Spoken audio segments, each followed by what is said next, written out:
The whispering shadows of Blackstone Manor. Blackstone Manor had been abandoned for decades, its once proud Victorian architecture slowly crumbling beneath the weight of time and neglect. It stood at the end of a long, winding road, hidden deep within the dense woods of Yorkshire. The locals knew to avoid the place, for the manor had a reputation that chilled even the bravest of souls. They whispered about the strange occurrences, the missing travelers, and the distant cries that echoed through the trees on windless nights. Yet, the allure of the unknown proved too tempting for some. Evelyn and her group of amateur paranormal investigators had heard the stories and decided to test the legends for themselves. They were driven by curiosity, a hunger to uncover what lay beyond the veil of the living, convinced that the tales were exaggerated. They arrived at the manor just as the sun sank below the horizon, casting the estate into eerie shadow. The manor loomed before them, its broken windows like hollow eyes staring out into the wilderness. The air was unnaturally still, the kind of oppressive silence that seemed to swallow the sound of their footsteps as they approached. No animals moved. No wind stirred the leaves. The only sound was the crunch of gravel beneath their feet as they stood at the front entrance, staring up at the rotting wooden door. "It's just an old house," Evelyn said, more to convince herself than the others. She adjusted her camera strap and turned to the group. "Let's set up inside. We'll see if there's any truth to the legends." The door creaked open with little resistance, revealing the grand foyer of the manor. Dust motes swirled in the beams of their flashlights, illuminating the faded grandeur of a bygone era. Crystal chandeliers hung from the ceiling, draped in cobwebs, and the floorboards groaned beneath their weight as they stepped inside. The scent of mildew and decay filled their noses, but beyond that was something else, something faint but unmistakable, the sharp metallic tang of blood. "Do you smell that?" James, one of the group members, asked, wrinkling his nose. Evelyn nodded. Could be an animal, or something else. They moved deeper into the manor, setting up their equipment in the parlor, a grand room with a cracked marble fireplace and tapered velvet furniture. As they worked, the oppressive silence returned, broken only by the occasional shuffle of their movements and the hum of their electronic devices. Hours passed without incident. The group began to grow restless, their initial excitement fading into boredom. That was until the first sign of something wrong. A faint whisper drifted through the air, so soft it was almost imperceptible. Evelyn paused, her hand frozen over her camera. She glanced at the others, who had also stilled, their faces taut with unease. "Did you hear that?" she asked, her voice barely above a whisper. They nodded in unison. The whisper came again, clearer this time, though the words were still unintelligible. It seemed to come from everywhere and nowhere, echoing off the decaying walls. James, trying to mask his fear with bravado, laughed nervously. "It's probably just the wind," he said, though the windows were tightly shut and the air outside was still. "Let's check the EVPs," Evelyn suggested, her voice shaking despite her attempt at calm. They gathered around the recorder, playing back the audio they had captured over the past few hours. At first, there was nothing but static, the sound of their movements and the occasional thump of footsteps. But then, buried within the white noise, a voice emerged, clear and deliberate. "Leave." The words sent a jolt of fear through the group, their bravado evaporating in an instant. They stared at each other wide-eyed as the recording continued. "Get out." The voice was louder now, a low, menacing growl that seemed to vibrate through the walls. But they were frozen, too terrified to move. Then, without warning, the door to the parlor slammed shut with a deafening bang. Panic set in. They rushed to the door, pulling and tugging at the handle, but it wouldn't budge. Something was holding it shut from the other side. "Let us out," James screamed, pounding on the door. But there was no response, only the heavy silence that pressed in on them from all sides. And then the whispers started again. This time, they were not soft. They were loud, angry, and close. Evelyn turned, her flashlight flickering as she scanned the room. Shadows moved along the walls, shifting and twisting unnaturally, as if they had a life of their own. Suddenly, the temperature in the room plummeted. Their breath fogged in front of them, and the oppressive stench of decay intensified. A cold, invisible hand brushed against Evelyn's arm, sending a shiver down her spine. She jerked away, her heart racing, but there was no one there. James backed into the corner, his eyes wide with terror. "We need to get out of here." Evelyn nodded, her mind racing. The windows. We can break the windows. But before they could act, the lights on their equipment flickered, and then everything went dark. The only sound was their ragged breathing and the frantic pounding of their hearts. And then, from the corner of the room, a figure emerged. At first, it was just a shadow, indistinct and formless. But as it moved closer, it took shape, tall, gaunt, with sunken eyes that glowed faintly in the darkness. Its mouth was twisted into a grotesque smile, and its bony hands reached out toward them. Leave, now. The voice was no longer a whisper. It was a guttural snarl, filled with malice and hatred. The figure moved closer, its feet barely touching the ground as it glided toward them. James screamed, bolting for the window, but before he could reach it, the figure was upon him. With a sickening crack, James was lifted off his feet and thrown across the room like a rag doll. He hit the wall with a bone-shattering thud and crumpled to the floor, unmoving. The others screamed, scrambling to the far side of the room, but there was nowhere to run. The figure moved toward them, its twisted smile growing wider as it reached out again. Cold fingers wrapped around Evelyn's throat, cutting off her scream as she was lifted into the air. Darkness swirled at the edges of her vision, and for a moment, she was sure this was the end.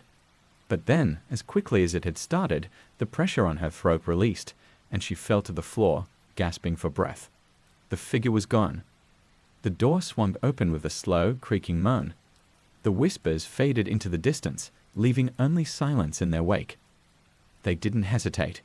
Grabbing their gear, they fled from the manor, their hearts racing, their minds numb with terror. They didn't stop running until they were miles away, the dark silhouette of Blackstone Manor a distant shadow on the horizon. None of them ever spoke of that night again. Evelyn quit her work as a paranormal investigator, abandoning her curiosity for good. James was never quite the same, his mind fractured by the terror he had endured. But the manor remains, still standing, still watching, waiting for the next group of foolish souls to cross its threshold. And the shadows, they still whisper, always whispering. The silent ones of Dry Hollow Lake. In the summer of 1973, Dry Hollow Lake, located deep within the Appalachian Mountains, had become a ghost town of its own.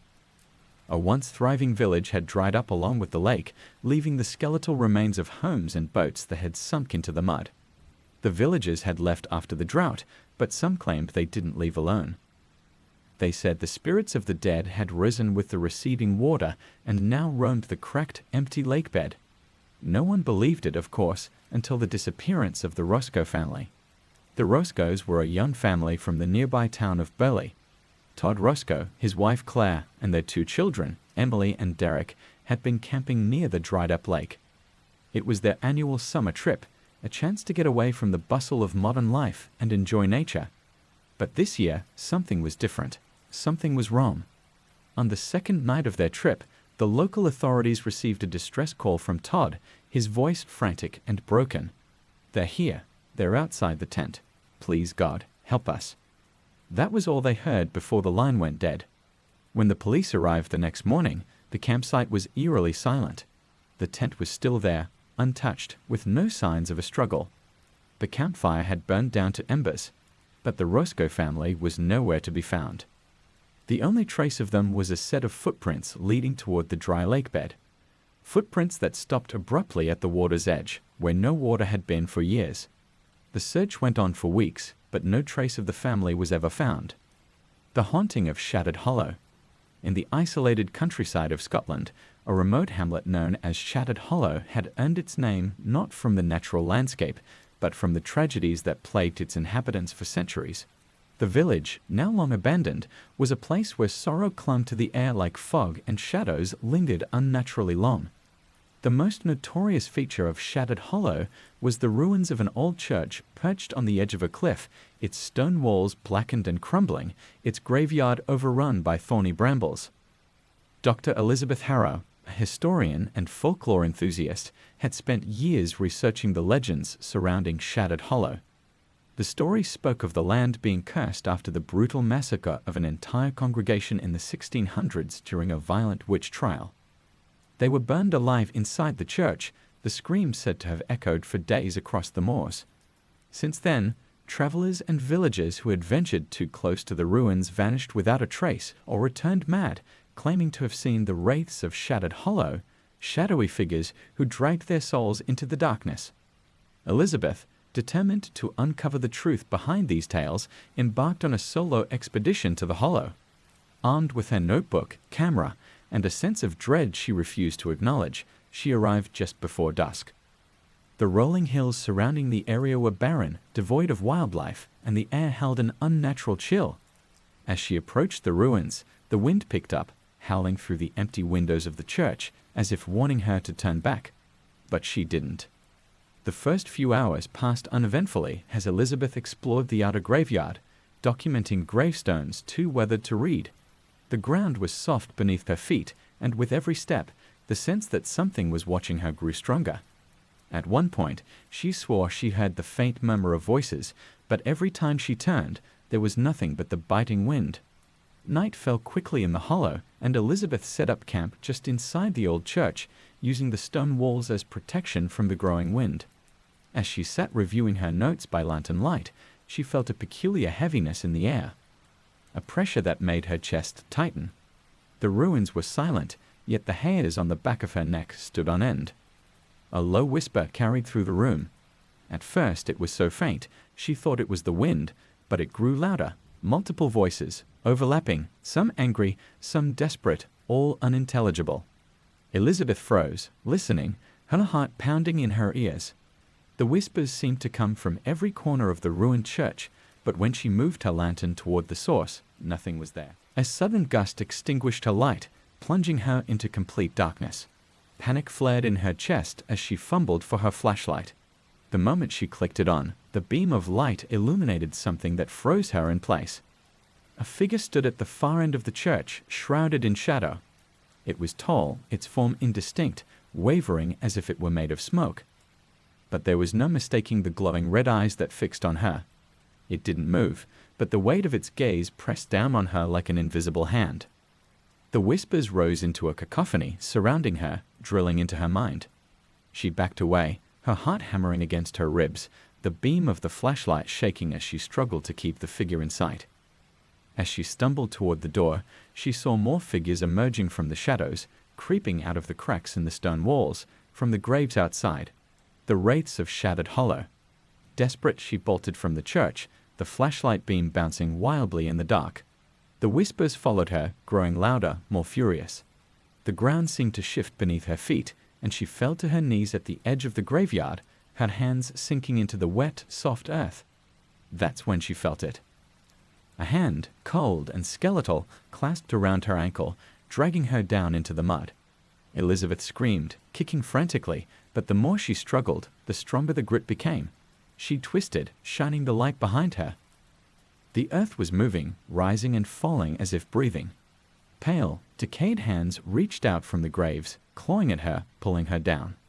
With a final desperate scream, she wrenched free and ran, not stopping until she had reached the edge of the moors, her heart pounding, lungs burning, but alive. When she finally turned back, panting and shaking, the church was dark, silent once again. The whispers were gone, the shadows still. Elizabeth never returned to Shattered Hollow, but the wraiths never truly left her. She would wake at night to whispers in the corners of her room, to shadows that moved where they shouldn't. No matter how far she ran, the cursed spirits of the Hollow had followed her, bound to her as tightly as the land to their eternal grief. They never let her forget, and one day, she knew, they would come to claim what was theirs. The watchers in the walls. Harold Finch was a man of few words, an unassuming middle-aged accountant who lived alone in the decaying Finch estate, a mansion passed down through his family for generations. The house had once been grand, but now it was a place of rot and ruin, much like the Finch name. Its walls were crumbling, the windows fogged with grime, and the halls echoed with the sound of groaning timbers. For years, Harold had heard strange noises within the walls, scratching, whispering, even the occasional thud late at night. He had written it off as rats or the house settling. But over time, the sounds grew louder, more insistent, and increasingly human. It was as if the walls themselves were alive. One night, as Harold lay in bed, the scratching became so loud it shook the walls. Startled, he sat up, his pulse quickening. The sound moved closer, skittering along the walls beside his bed. He stared at the peeling wallpaper, his breath caught in his throat. And then he heard it clearly for the first time. Harold. A cold, raspy voice whispered his name from inside the wall. He jumped out of bed, backing away, his heart thundering in his chest. The voice called again, louder this time, almost mocking. Harold, Harold. He wanted to flee, but his feet were rooted to the floor, his body frozen by terror. The scratching started again, but now it was accompanied by the unmistakable sound of something moving inside the walls, something large, dragging itself closer. Desperate, Harold grabbed the heavy iron poker from the fireplace and began prying at the wall. Plaster crumbled to the floor as he tore at it, the sound of breathing growing louder with every strike. His heart raced, his mind screaming at him to stop, but he couldn't. Finally, the plaster gave way, revealing a gaping hole. Inside, the darkness seemed to pulse and writhe. He shone his flashlight into the cavity, his hands shaking violently. What he saw inside was worse than anything he could have imagined. Faces, dozens of them. Human faces, pressed into the rotting wood, their eyes wide and lifeless, their mouths open in silent screams. The wall seemed to ripple with them, the faces shifting, moving as if trying to escape their prison. They stared at Harold with eyes filled with hatred, mouths moving soundlessly, but their message was clear. Let us out. Harold stumbled back, bile rising in his throat. The whispers grew deafening, filling his ears, rattling in his skull. He dropped the flashlight, turning to flee, but the walls closed in around him, the faces pressing closer, the scratching growing more frantic. The house had been feeding off him for years, and now it was time to claim him. In the days that followed, the Finch estate remained silent. When Harold's colleagues realized he had missed several days of work without explanation, the authorities were called to check on him. They found the house locked, its windows dark and clouded. When they finally broke down the door, Harold was nowhere to be found. But as they searched the house, one of the officers noticed something strange. The walls of the house had a peculiar texture, as though something was pushing against them from the inside. The wallpaper bulged, and when he pressed his hand to it, it felt unnervingly soft. Later, as they walked through the darkened hallways, they swore they heard whispers. And if you listened closely, you could still hear Harold's voice among them. Let me out. The children of Oswald's orphanage sat on the outskirts of a quiet English town, its towering Gothic architecture casting long, jagged shadows over the landscape. Built in the 1800s, it had once been a home for hundreds of children, but a fire in 1913 reduced much of the orphanage to ruins, killing many of the children trapped inside. The place had been abandoned ever since, left to decay under the relentless passage of time. Locals avoided the grounds, speaking of strange sightings, flickering lights in the windows, and the sound of children's laughter carried on the wind, though the place had long been deserted.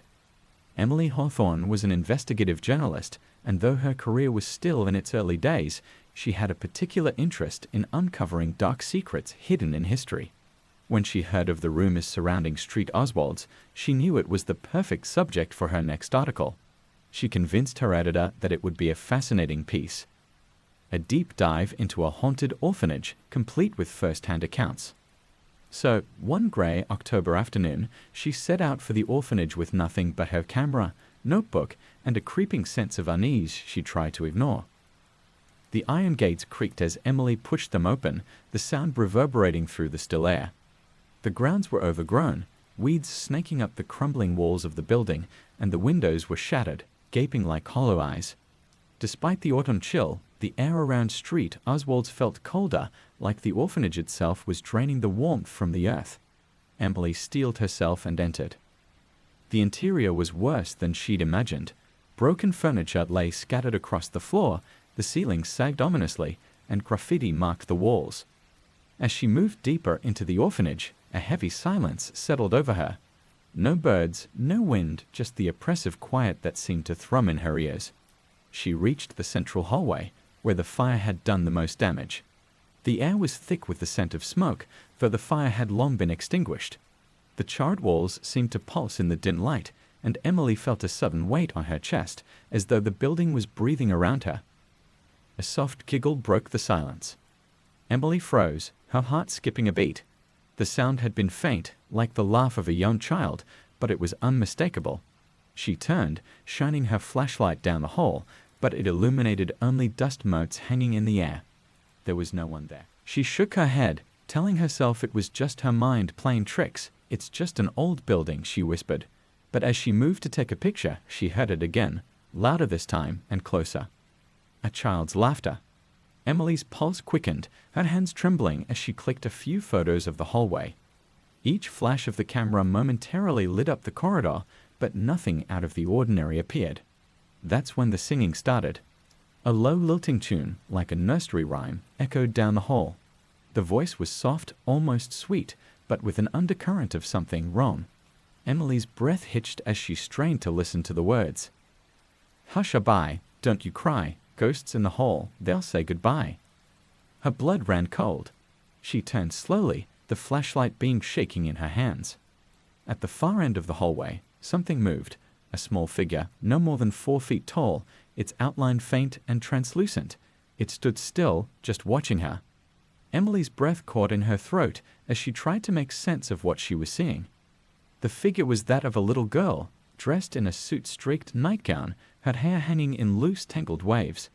Her eyes were hollow, dark pits staring back at Emily. The figure didn't move, but the air around it seemed to shimmer, and the temperature dropped several degrees. Emily's mouth went dry, every instinct telling her to run. But she couldn't look away, her legs rooted to the spot. The little girl tilted her head, and her lips parted in a smile far too wide for her small face. "You shouldn't be here," the girl said, her voice echoing unnaturally through the empty hall.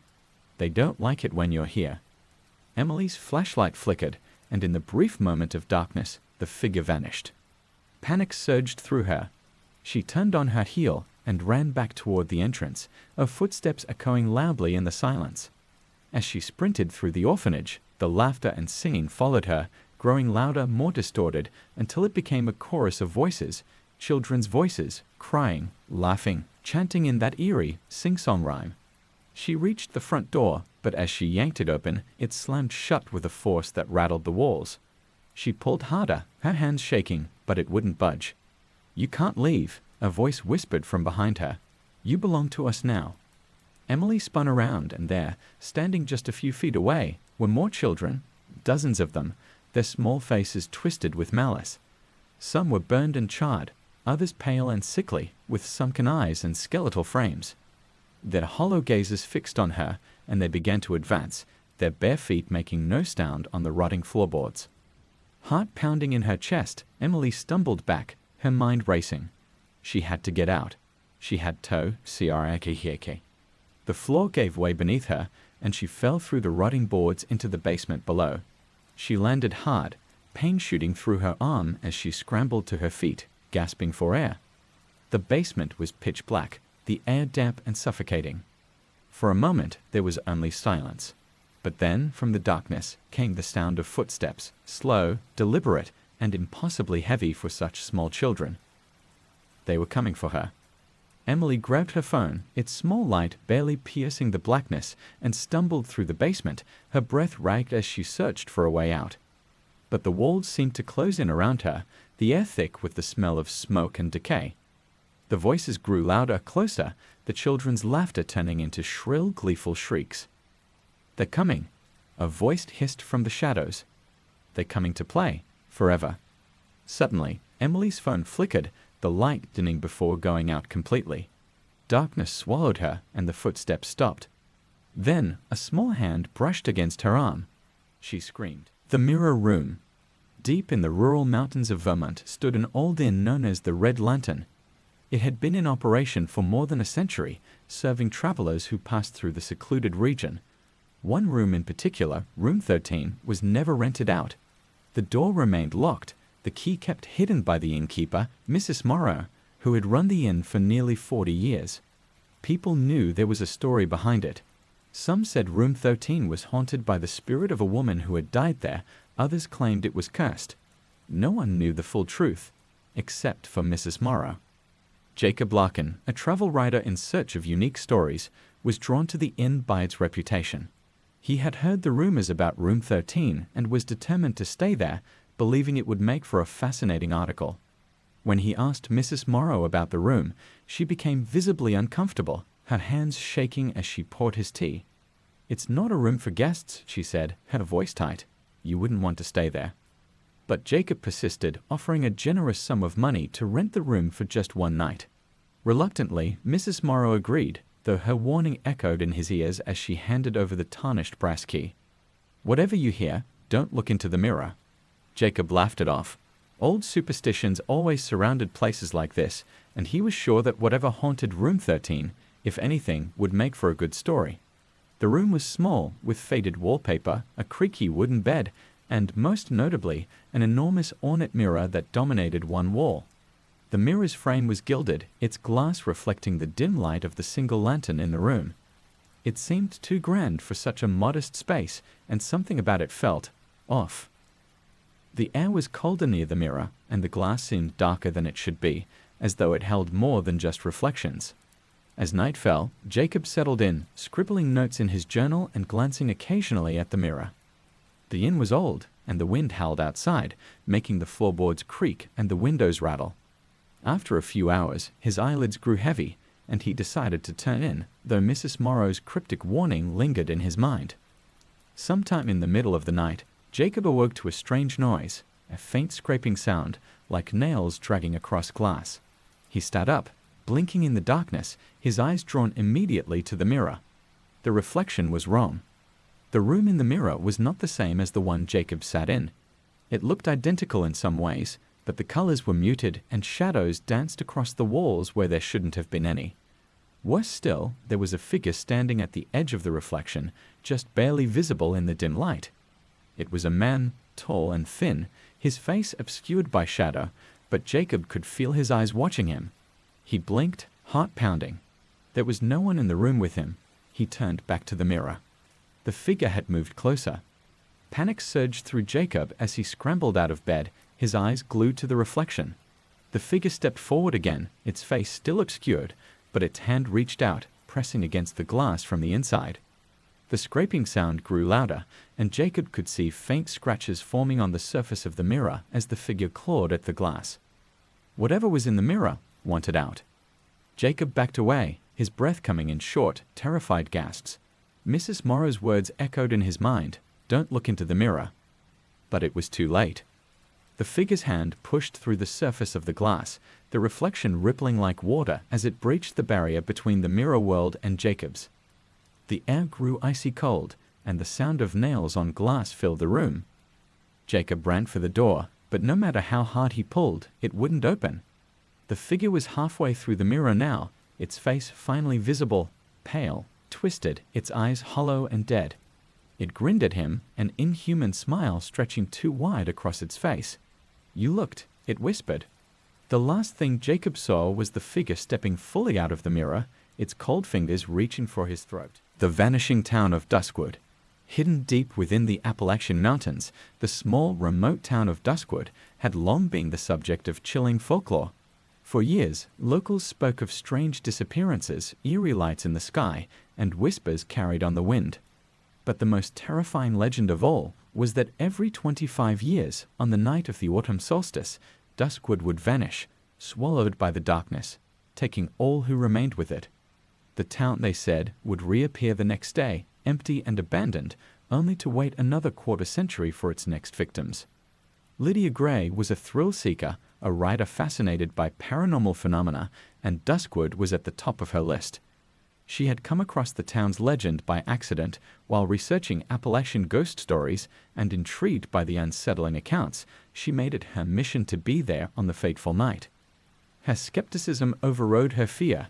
She was certain the story was just a local myth, one that could be easily debunked.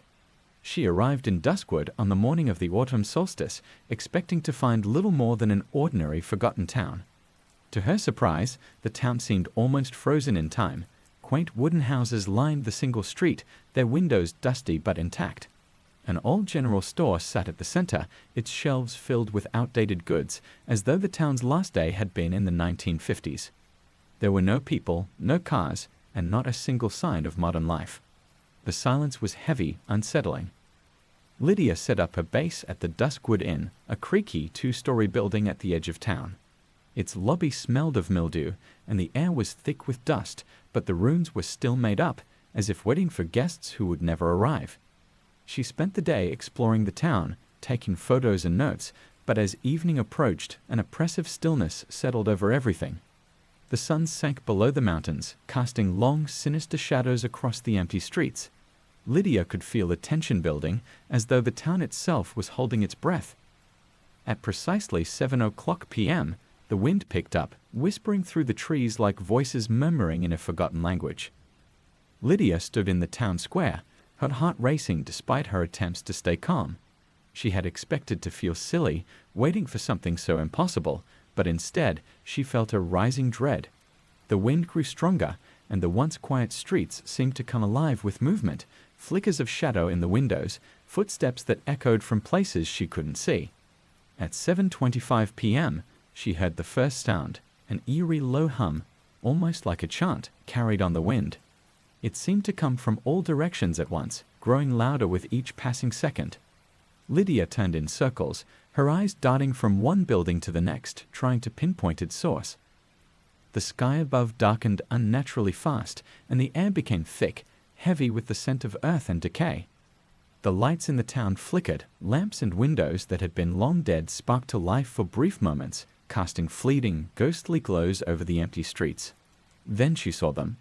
Figures began to appear, stepping out of the shadows, their faces obscured by the dark.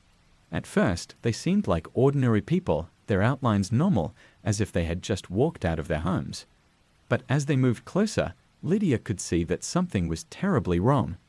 Their skin was pale and translucent, their eyes empty voids, like dark pits that swallowed the faint light. Their mouths moved silently, forming words she couldn't hear, but she could feel the weight of their presence. They weren't alive, she knew that instinctively. These were the townspeople, but not as they once had been. They were the ones who had been taken by the town, lost to whatever curse held Duskwood in its thrall. Panic gripped her. Lydia backed away slowly, but the figures kept coming, their movements slow and deliberate. The chant grew louder, a sound that resonated in her bones, making her head throb. The sky above was now pitch black, and the world around her seemed to warp, the edges of reality bending and twisting like a nightmare made real. She ran. Lydia bolted down the street, her breath coming in ragged gasps, her boots pounding against the cracked pavement. She didn't know where she was going. There was nowhere to go. The figures were everywhere, their shadowy forms drifting in and out of the alleys and doorways, watching her with those dead, hollow eyes. She reached the edge of town, where the road disappeared into the dense woods. But when she turned back, Duskwood was gone. In its place was nothing but an endless, yawning darkness, an abyss that stretched out in all directions.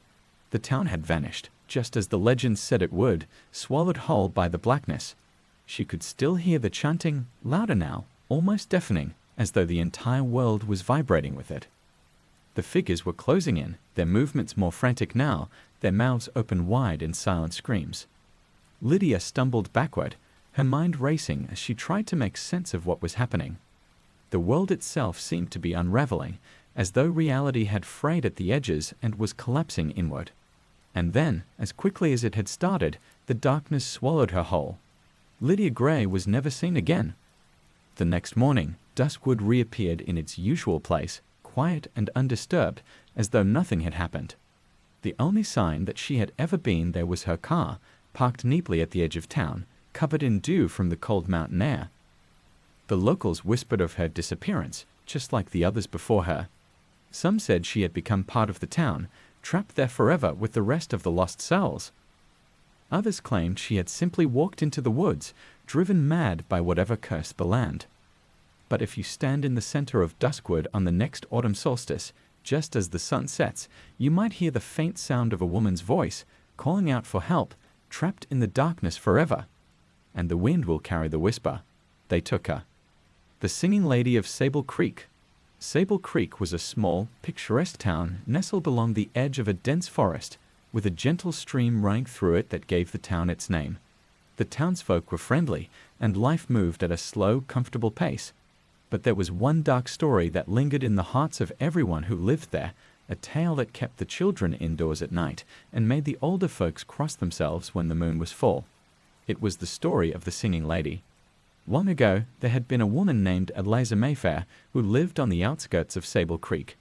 She was beautiful and kind, known for her singing voice, which could be heard drifting through the trees in the early mornings as she collected wildflowers or walked along the creek. But Eliza's life had been marked by tragedy. Her husband, a fisherman, had drowned one stormy night. His body never recovered from the creek's turbulent waters. Devastated, Eliza fell into despair, wandering the banks day after day, her mournful song filling the air. Then one night, Eliza vanished. Some said she had walked into the creek, hoping to join her husband in death. Others believed she had simply disappeared into the forest, never to return. But what everyone agreed on was that, after her disappearance, her singing continued. It wasn't the joyful, lilting melody she had once sung, but a slow, haunting tune that echoed through the woods and along the creek at night. And the legend grew. Anyone who heard Eliza's song after dark would soon meet a watery end, just as her husband had. She would lure them to the creek's edge, her song sweet and sorrowful, until they slipped into the water, never to be seen again. Decades passed, but the story of the singing lady persisted. Some dismissed it as superstition, a tale to keep children from wandering too far. But there were always those who claimed to have heard the song soft and distant, just as the moon rose high in the sky. No one took the legend more seriously than the Warren family. Their ancestors had been among the first to settle Sable Creek, and they had passed down the story of the singing lady through generations. Clara Warren, a widow herself, lived with her teenage daughter Jess in a small cottage by the creek. Clara had heard the song once as a young girl, and it had terrified her. She had vowed never to let Jess hear it, warning her daughter to stay indoors after sundown, no matter what. One warm summer evening, however, Jess grew restless. The day had been long and boring, and she wanted to wander the woods near the creek just for a little while. Her mother was away in town, and Jess thought she'd be back before dark. As she walked along the creek, her mind wandered to the old stories her mother had told her, stories about the singing lady and the men she had lured to their deaths. Jess had always scoffed at them, just old wives' tales, nothing more. She laughed to herself, brushing away the uneasy feeling that had started to creep in as the sky darkened overhead. But then she heard it. A soft, mournful melody, carried on the evening breeze, winding through the trees like a ghostly whisper. Jess froze, her blood turning to ice. The song was beautiful, hauntingly so, and it seemed to seep into her very soul. She tried to move to run, but her feet felt rooted to the ground as the song grew louder, closer. She knew what it was, but she couldn't look away from the creek. The water shimmered in the fading light, and for a brief moment she thought she saw a figure standing on the opposite bank, a woman in a pale dress, her hair dark and wet, her lips moving in time with the song. The world around Jess seemed to fall away as she stepped toward the water. The woman's voice wrapped around her, calling her, soothing her, promising peace. Jess felt the cold water lap at her feet, the current gentle but insistent, pulling her forward. "Come closer," the voice seemed to whisper. "Come to me." But before Jess could take another step, a hand grabbed her arm, yanking her back with such force that she stumbled and fell. The spell broke, and the song stopped. Jess looked up, her heart pounding, to see her mother standing over her, pale and trembling, her grip tight around Jess's arm. "You heard it, didn't you?" Clara whispered, her eyes wide with fear. "The singing lady." Jess nodded, her throat too dry to speak. Clara pulled her daughter away from the creek, back toward their cottage, her eyes scanning the darkening woods. The wind rustled the leaves, but the song did not return. Still, Clara didn't relax until they were inside, the door bolted shut.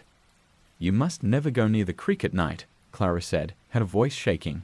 "Never." Jess didn't argue. She had heard the song, and she knew it would haunt her dreams for the rest of her life. The singing lady was real, and she was still waiting by the water's edge, her mournful tune calling to those who wandered too close, ready to pull them into the depths of the creek, just as she had so many before. And when the night is quiet, and the moon hangs full in the sky, her voice can still be heard, soft, sad, and beckoning, just before the splash of another lost soul hitting the water. The shadow at Greystone Manor. Greystone Manor had stood for over 200 years, perched atop a hill overlooking the small coastal village of Ashbourne. Once the grand home of the wealthy Harrington family, it had fallen into disrepair after a series of tragedies befell its inhabitants. First, a fire claimed the lives of the 2 Harrington children in their nursery. Then, just a few years later, Lady Harrington was found dead, floating face down in the pond on the manor's grounds.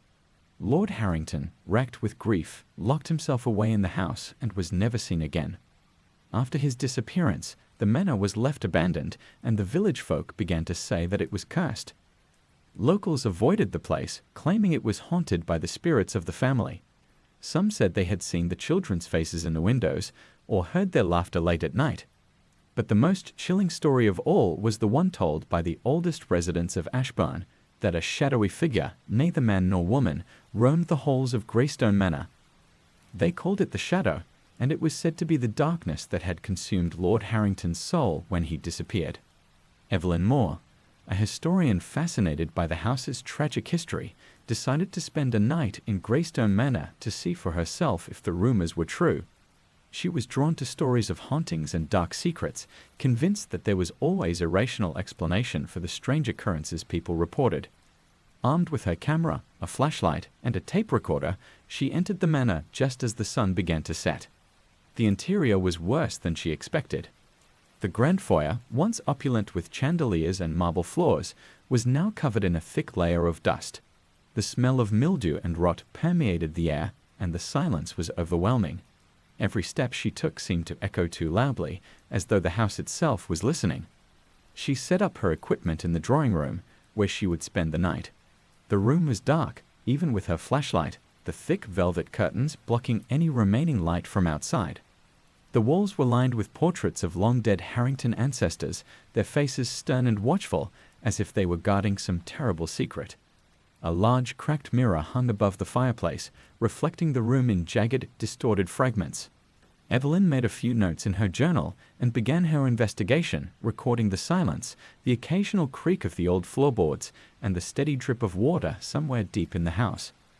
As the hours passed, her initial excitement began to wane. It was just an old, decaying mansion, she thought, nothing more. But then, around midnight, things began to change. It started with a subtle shift in the air, a cold breeze that swept through the room despite the windows being shut. Evelyn shivered, pulling her coat tighter around her shoulders. The fire in the hearth, which had been barely alight, flickered and went out, plunging the room into near-total darkness. Her flashlight flickered but remained on, casting long, jagged shadows across the walls.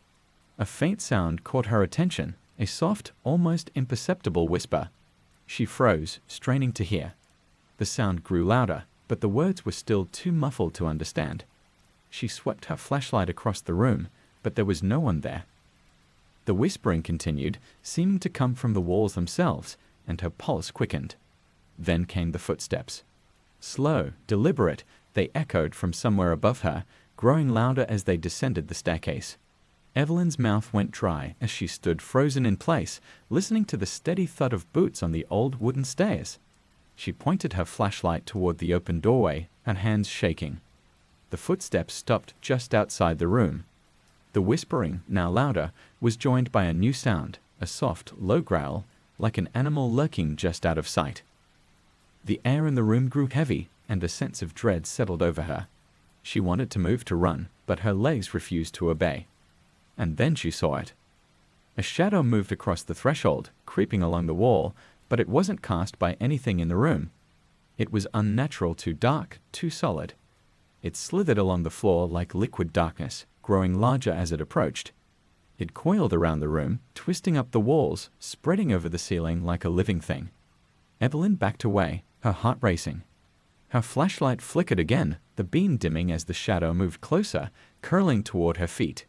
In the dim light, she caught a glimpse of something moving within the shadow, twisting, contorted shapes, faces that seemed to form and dissolve, mouths silently screaming.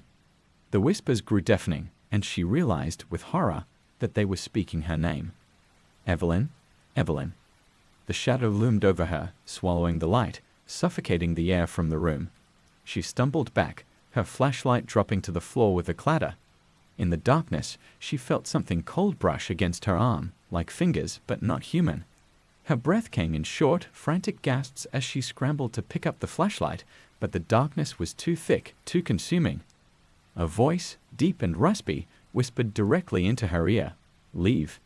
The temperature dropped sharply, frost forming on the broken windows. The mirror above the fireplace cracked with a sharp, splintering sound, as if something on the other side was trying to break through. Evelyn bolted. She ran down the hallway, her footsteps echoing in the dark, the oppressive weight of the shadow chasing her. She could feel it behind her, a presence so cold it burned, pulling at her, whispering her name in that terrible guttural voice. She reached the front door, yanking it open just as something cold wrapped around her ankle, pulling her back. She screamed, kicking at the invisible force, and stumbled outside into the cold night air. The door slammed shut behind her, and the house fell silent. Evelyn left Greystone Manor that night, but she was never the same. She couldn't shake the feeling that something had followed her. At night, she heard whispers in the corners of her room, saw shadows moving just out of sight. And in her dreams, the shadow came for her, twisting and writhing, calling her name. Greystone Manor still stands, empty and decaying, its windows dark and lifeless. But if you listen closely, especially on stormy nights, you can hear it, the slow, deliberate footsteps, the whispers in the walls, and the shadow that waits for its next victim. The Devil's Chair. In a small, forgotten town in the Midwest stood an ancient cemetery, tucked away in a grove of twisted, gnarled trees. At its center sat a stone chair, weathered by time and covered in moss. The locals called it the Devil's Chair, and for good reason. According to legend, anyone who dared sit in the chair at midnight would be visited by the devil himself.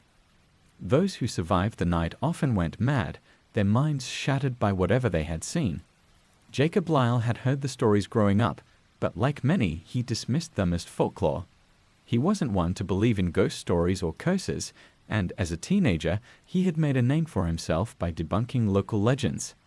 The Devil's Chair, he thought, was just another opportunity to prove the old tales wrong. On a cold, moonless night, Jacob and his friends made their way to the cemetery, a six-pack of beer in tow. It was an old high school dare, one that none of them had ever accepted before, but Jacob had been egged on enough that his pride refused to let him back down. The others gathered around the chair, drinking and laughing, but Jacob's eyes were fixed on the weathered stone. "Come on, man," his friend Rob said, clapping him on the shoulder. "Just sit in it. Nothing's gonna happen." With a shrug and a smirk, Jacob stepped forward and sat down in the chair. It was cold, much colder than the night air, and he could feel the chill seeping into his bones. He crossed his arms, leaning back, trying to look nonchalant as his friends snapped photos and laughed. "See? No devil," he said, grinning. But the laughter died down as the wind picked up, howling through the cemetery. The trees swayed, their branches creaking ominously, and the temperature seemed to drop several degrees. The air felt heavy, oppressive, and the night grew unnaturally still. "Do you hear that?" one of his friends whispered, his voice trembling. The others listened, their breath held. At first, there was nothing but the wind, but then, faintly, they heard it, a low, rumbling growl, like the sound of something large stirring deep beneath the earth. Jacob felt the chair grow even colder, the stone vibrating beneath him. He tried to stand, but something held him in place, an invisible force pressing him down. His heart raced, and he glanced at his friends, his smirk gone. "I can't move," he said, his voice strained. The growling grew louder, more distinct, and the ground beneath the chair trembled. The air around them seemed to darken, the shadows growing thicker, longer, as though the night itself was closing in. His friends backed away, their faces pale with fear.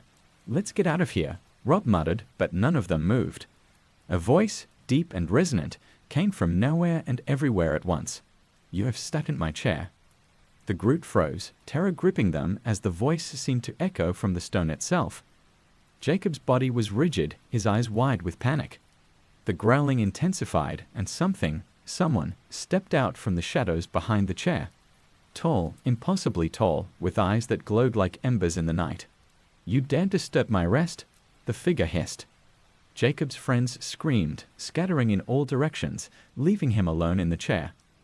The figure loomed over him, its form shifting, changing, horns curling from its head as its eyes bore into his soul.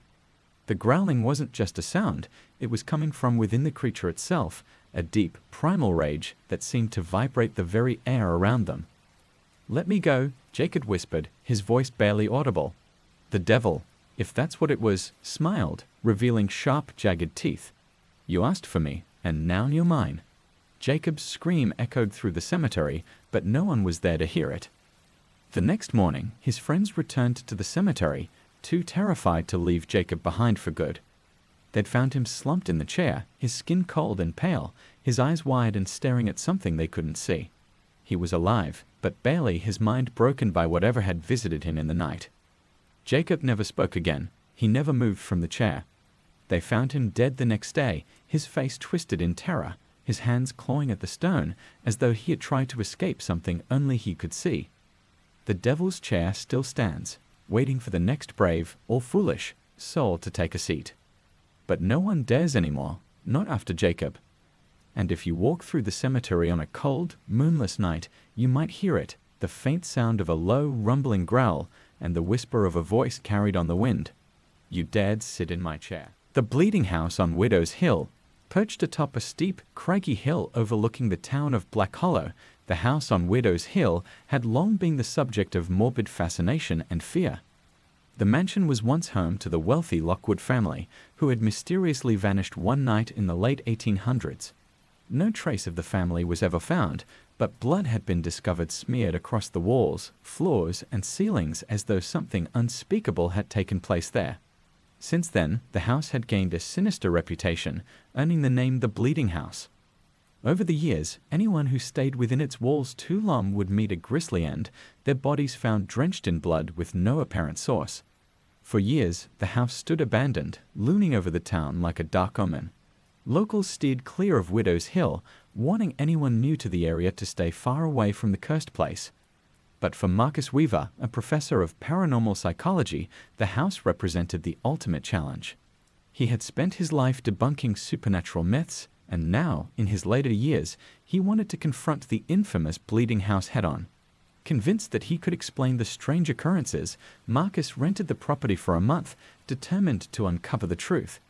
He arrived on a grey, overcast afternoon, the wind howling as he made his way up the winding path to the front gates. The mansion was a towering monolith, its windows black and lifeless, its stone walls darkened with age. Ivy crept up the sides, and the air around it felt thick, oppressive. Marcus took a deep breath and stepped inside. The interior was worse than he had imagined. The grand foyer was coated in dust, the chandeliers hanging crooked, their crystals dull and lifeless. The once luxurious wallpaper was peeling, and the furniture, what little remained, was rotting and covered in mildew. Despite its abandonment, the house had a presence, a weight that settled over Marcus like an invisible shroud. He set up his equipment, cameras, recording devices, temperature sensors, everything he would need to document his stay. For the first few days, nothing unusual happened. The house remained silent, save for the occasional creak of old wood and the moaning of the wind through the broken windows. But on the fourth night, that changed. It started with a drip. Marcus was sitting in the study, reviewing his notes, when he heard it, a slow, steady dripping sound, faint but unmistakable. He ignored it at first, assuming it was water leaking from a pipe, but as the minutes passed, the drip became louder, more insistent. He followed the sound, walking down the long, dark corridor that led to the ballroom. The drip echoed through the hallway, louder now, like blood spilling onto cold stone. When Marcus reached the ballroom, he froze. Blood. It was everywhere, coating the walls, pooling on the floor, dripping from the ceiling like rain. The air was thick with the coppery scent, so strong it made his stomach churn. The blood seemed to pulse, flowing from cracks in the walls, bubbling up through the floorboards as though the house itself was bleeding. His heart raced as he tried to make sense of what he was seeing. There was no rational explanation for this. His equipment hadn't detected anything unusual, no temperature changes, no electromagnetic disturbances. Yet here it was, undeniable. As he stepped forward, the blood seemed to recede, seeping back into the walls and floor, disappearing as quickly as it had come. Marcus stood in stunned silence, his breath coming in short, panicked gasps. He wiped at his brow, his hand coming away sticky with blood, though he hadn't touched anything. Something was terribly wrong with this place. He retreated to the study, his mind racing. Perhaps the stories were true. Perhaps there was something more than just myth to the bleeding house. But before he could fully process what had happened, the house responded. The floorboards groaned underfoot, and the walls seemed to breathe, expanding and contracting as though alive. A faint whisper echoed through the corridors, growing louder, more insistent. It was a woman's voice, soft and distant, but filled with sorrow. "Help me." The words sent a chill down Marcus's spine. He grabbed his flashlight and followed the sound, moving deeper into the house. The whispers led him to the grand staircase, and as he climbed, the temperature dropped sharply. His breath fogged in front of him as he reached the top floor. There, at the end of the long dark hallway, stood a door he hadn't noticed before. The whispers were louder now, the voice trembling with fear. "Please, help me." Marcus hesitated for a moment, but his curiosity overpowered his fear. He pushed the door open and stepped inside. The room was a nursery, long abandoned and decayed, but still filled with remnants of the children who had once lived there. Broken toys lay scattered on the floor, and a crib sat in the corner, covered in dust. The walls, however, were clean, except for a single jagged smear of blood that stretched from the ceiling to the floor. In the center of the room stood a figure. It was a woman, or at least it had once been. Her face was pale, her eyes hollow and sunken, her hair matted with blood. She wore a tattered white gown stained with crimson, and her body was twisted, her arms bent at unnatural angles. She stood with her back to Marcus, but he could see her shoulders shaking as though she were sobbing. "Who are you?" Marcus asked, his voice trembling. The woman turned slowly, her movements stiff and jerky. When her eyes met his, Marcus felt the blood drain from his face. Her mouth was sewn shut, thick black thread pulling her lips together in a grotesque smile. She reached out to him, her fingers long and bony, the skin stretched tight over her knuckles. "Help me," she whispered, though her mouth didn't move. The words echoed in Marcus's mind, filling him with a deep, all-consuming dread. Before he could react, the walls began to bleed again, the blood pouring down in torrents, pooling at his feet. The woman stepped closer, her body twisting and contorting as she moved, her hand reaching for his throat. Marcus stumbled back, his heart hammering in his chest. The room seemed to close in on him, the air thick with the scent of blood and decay. The woman's whispers grew louder, deafening, as her fingers brushed against his skin. "Leave this place," she rasped. With a scream, Marcus fled, running blindly through the house, the walls bleeding, the whispers chasing him. He could feel her behind him, her cold breath on his neck, her twisted hands reaching for him. He burst through the front door and tumbled out onto the overgrown lawn, gasping for air. The house loomed behind him, silent once more, but he could still feel its presence, watching him. Marcus left Widow's Hill that night, never to return. He never spoke of what happened inside the bleeding house, but he would later be found dead in his office, his body drenched in blood with no wounds to explain it. The house on Widow's Hill still stands, watching over Black Hollow. The blood still seeps from its walls, and the whispers still echo through its empty halls. And those who dare enter never leave the same. The faceless ones of Morton Asylum. The old Morton Asylum had been abandoned for years, left to rot on the edge of the city. It had once housed the most violent and disturbed criminals, those deemed too dangerous or too insane to be kept in ordinary prisons. But after a series of brutal murders within its walls, the asylum was shut down, its patients transferred elsewhere, or so the official story went. In truth, Morton Asylum had a far darker past. Rumors circulated that strange experiments had been conducted on the inmates, attempts to cure their madness through horrific methods that often left them worse off than before. Patients who went in rarely came out, and those who did were never the same. The asylum had stood empty ever since, its iron gates rusted shut, its windows broken and covered in grime. But every so often, lights could be seen flickering in the upper floors, and strange sounds, screams, whispers, the dragging of chains, were heard by anyone foolish enough to venture too close. Jake and his friends were those fools. They were young, bored, and looking for a thrill. Breaking into Morton Asylum had become a rite of passage for local teenagers, and tonight was their turn. Armed with flashlights and a camera, they made their way through the rusted gates and into the decaying building. The air inside was thick with dust, and the walls were covered in graffiti. Broken furniture lay scattered across the floor, and the faint stench of mold and decay clung to everything. The building was dark, the only light coming from the beams of their flashlights, which flickered nervously as they moved deeper into the asylum. "This place gives me the creeps," Emily whispered, her voice echoing down the empty hallway. "Relax, it's just an old building," Jake replied, though even he couldn't shake the feeling of unease that settled over him. There was something wrong about the place. The shadows seemed to move when he wasn't looking, and every so often he thought he heard footsteps behind them.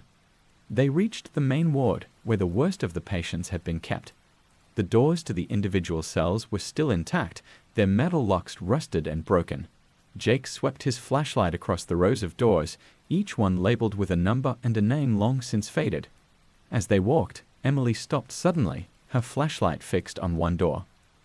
"Did you see that?" she asked, her voice trembling. "See what?" Jake replied, turning to look.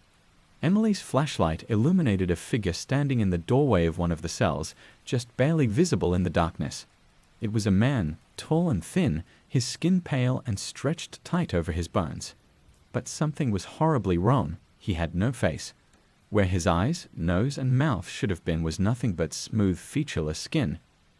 "Jesus Christ," Jake muttered, stepping back. The faceless man didn't move, didn't acknowledge their presence. He just stood there, silently watching them with eyes he didn't have. "We need to get out of here," Emily said, her voice rising in panic. But before they could move, the figure stepped out of the cell, and more appeared behind him. Dozens of faceless men, creeping out from the shadows, their movements slow and deliberate.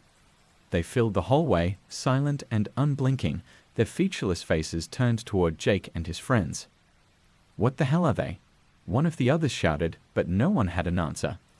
Jake's heart pounded in his chest as he turned and ran, the others following close behind. The faceless men didn't chase them, but they could feel their presence, hear their silent footsteps echoing through the halls. They reached the entrance, but the door wouldn't budge, as though the asylum itself refused to let them leave. Panic set in, and they banged on the door, desperate to escape, but the faceless ones were coming closer, their heads cocked to the side as if curious. "We're trapped," Emily cried, tears streaming down her face. Just as the faceless ones reached them, the door suddenly gave way, and they stumbled out into the night. Gasping for breath, they looked back at the asylum, its dark windows staring down at them like dead eyes. The faceless ones were gone, but the feeling of dread remained. Jake and his friends never spoke of what happened that night. They left town shortly after, unable to shake the feeling that they were still being watched. No one ever returned to Morton Asylum again. But sometimes on quiet nights, passers-by claim they can see figures moving in the broken windows, pale, thin figures with no faces, forever trapped in the decaying halls of the asylum, waiting for the next group of foolish souls to wander inside. And when they do, the faceless ones will be there, waiting, watching in silence. The hungry woods of Blackthorn Hollow was a stretch of dense, uncharted woodland nestled deep in the Appalachian Mountains, where even experienced hikers feared to tread. The trees there grew unnaturally close together, their twisted branches entwining to form a thick, impenetrable canopy that blocked out the sun. The forest floor was covered in moss and tangled undergrowth, and the air had a permanent chill, even in the height of summer. But it wasn't the oppressive darkness or the cold that kept people away, it was the disappearances. For over a century, there had been tales of those who wandered into Blackthorn Hollow and never returned. Hunters, hikers, even local villagers had ventured into the woods, only to vanish without a trace. Search parties found no clues, no bodies, nothing. Over time, rumors spread that the woods were alive, that something within the trees was hungry. Some said the forest itself was a predator, that it lured people in with whispers and then devoured them, leaving no sign they had ever existed. Marianne Hadley didn't believe in legends. As a wildlife biologist, she had spent years studying forests all over the country, and the idea of a cursed woodland seemed laughable to her. But when she heard about Blackthorn Hollow, she couldn't resist the challenge. Ignoring the warnings from locals, she packed her gear and set out for the forest, determined to map the uncharted areas and put the superstitions to rest. The entrance to the forest was unassuming, a narrow dirt path that led into the dense, shadowy trees. As soon as she stepped into the woods, the world seemed to close in around her. The air was thick, almost suffocating, and the forest was unnervingly quiet. No birds, no insects, just the faint rustling of leaves high above, and the sound of her own footsteps crunching on the mossy ground. Undeterred, Marianne pressed on, making notes about the unusual density of the trees and the strange lack of animal life. The deeper she went, the darker it became, the twisted branches above blotting out the sky entirely. After a few hours, she realized she was completely surrounded by shadow, the path behind her lost in the undergrowth.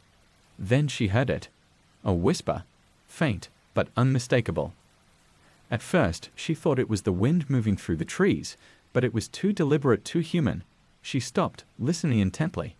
The whisper came again, soft, almost gentle, like a voice calling from somewhere deep within the forest. Marianne. Her blood ran cold. No one knew her name. She was miles from the nearest village, alone in the heart of the forest. The whisper came again, closer this time, though the air remained still. Marianne. She turned in circles, scanning the trees with growing panic. The voice was coming from all around her, echoing through the woods, but there was no one in sight. The air grew colder, and she felt a sudden pressure, as though the forest was closing in on her, watching her, waiting. She quickened her pace, pushing through the undergrowth, trying to find the path she had lost. But the deeper she went, the more disoriented she became.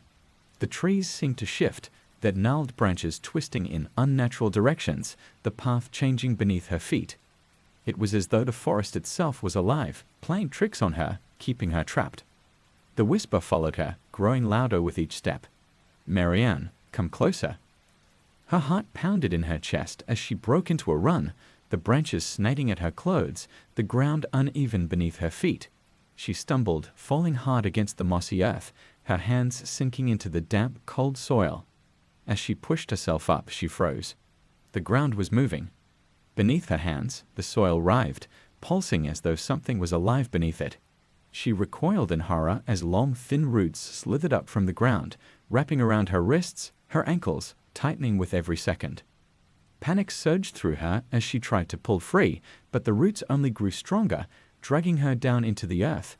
The whisper was louder now, insistent, a chorus of voices echoing through her mind. Join us. Stay with us.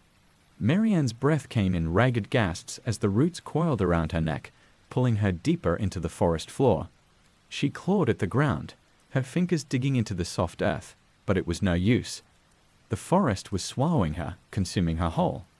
Just as she thought she would be pulled under completely, the roots loosened their grip, and she collapsed onto the ground, gasping for air. The whispering stopped, and the forest fell silent once again. Shaking, Marianne scrambled to her feet, looking around wildly. She had to get out. She had to leave this cursed place before it claimed her like it had claimed so many others. But the path was gone, the trees closing in from all sides, trapping her in a labyrinth of shadow. As she stumbled forward, she came upon something that made her blood freeze. In a small clearing, illuminated by the faintest sliver of light breaking through the branches, stood a figure. At first, she thought it was a person, but as she moved closer, she realized it was something else entirely. It was a tree, but not like any tree she had ever seen.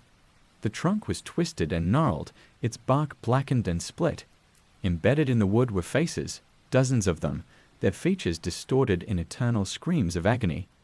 Their eyes, hollow and empty, stared out at her, their mouths open in silent cries for help. The tree pulsed, the faces shifting within the bark, and Marianne understood.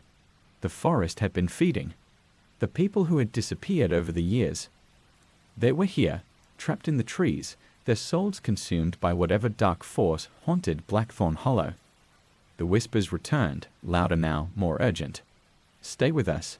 Join us. Marianne turned and ran, not caring where she was going, only desperate to escape the forest's grasp. The trees seemed to reach for her, their branches clawing at her as she pushed through the undergrowth. The whispers followed her, growing louder, more frenzied, as though the forest was angry that she was getting away. Finally, she broke through the tree line, stumbling out onto a rocky outcrop overlooking the valley below. The sun was setting, casting long shadows across the land, but the oppressive weight of the forest was gone. She gasped for breath, her heart racing, her body trembling. Behind her, The forest loomed, dark and silent, as though nothing had happened. Marianne never returned to Blackthorn Hollow. She left the region the next day, abandoning her work and her research, refusing to speak of what had happened in the woods. But the whispers never truly left her. Even in the safety of her own home, she could still hear them sometimes, soft and distant, calling to her in the dead of night. And she knew. Blackthorn Hollow was still waiting, hungry for its next victim. The Well of Souls. In the small, desolate town of Coldwater, there was an old, crumbling well at the edge of the town square. The well had been there for as long as anyone could remember, though no one could recall ever using it. The water inside was stagnant, the stones around it covered in thick moss, and a wooden cover had been placed over it years ago to prevent anyone from falling in. But the townspeople knew better than to go near it, especially at night. They whispered that the well was cursed, that it was more than just a source of water, it was a doorway to something dark and terrible.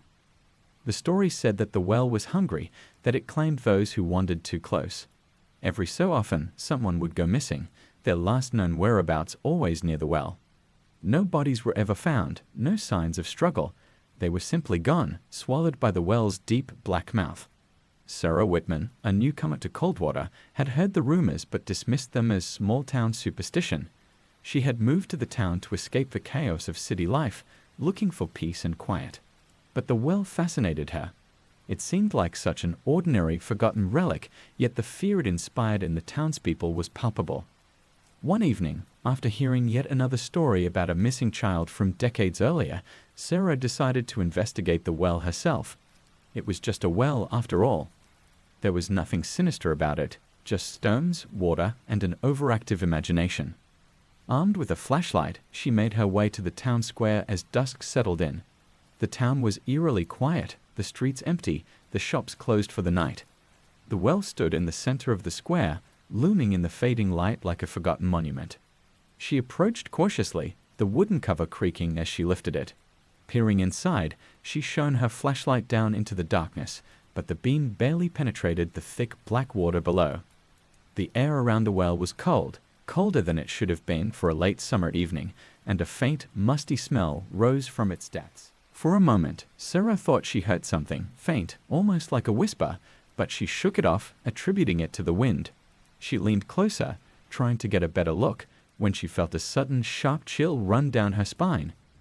Her heart skipped a beat, and she froze, her breath catching in her throat. The whisper came again, louder this time. "Help me." Her blood ran cold. She stepped back, the flashlight shaking in her hand. The voice had been faint, distant, but unmistakable. It was coming from the well. "Help me." Sarah's pulse quickened. Was someone trapped down there? But how? The well had been covered for years, and no one had used it for as long as anyone could remember. And yet, the voice was growing louder, more urgent, like someone calling for help from deep within the earth.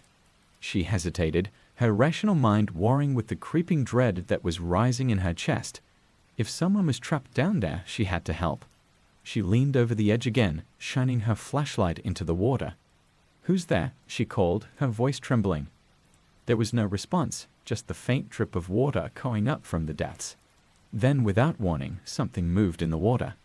It was subtle at first, a ripple, as though something large was shifting beneath the surface. Sarah gasped, stumbling back from the well, her heart racing. The water began to churn violently, splashing against the stone walls as though something was struggling to escape. And then she saw it. A hand. Pale, skeletal, rose from the water, clawing at the sides of the well, its bony fingers scraping against the stone. The whispers grew louder, more frantic. "Help me, please." Another hand emerged, followed by a head. Gaunt, hollow-eyed, its skin stretched tight over its skull. It was not human, not anymore. Whatever it had once been, it had been twisted, deformed by whatever dark force lived within the well. Its mouth opened in a silent scream as it pulled itself higher, its empty eyes fixed on Sarah. She screamed, stumbling backward, her foot catching on the uneven ground. The creature reached for her, its fingers curling as it dragged itself closer, water dripping from its decaying skin. Panicking, Sarah scrambled to her feet and ran, leaving the well behind. As she fled, she could hear the whispers chasing her, growing louder, more desperate. "Don't leave me. Come back."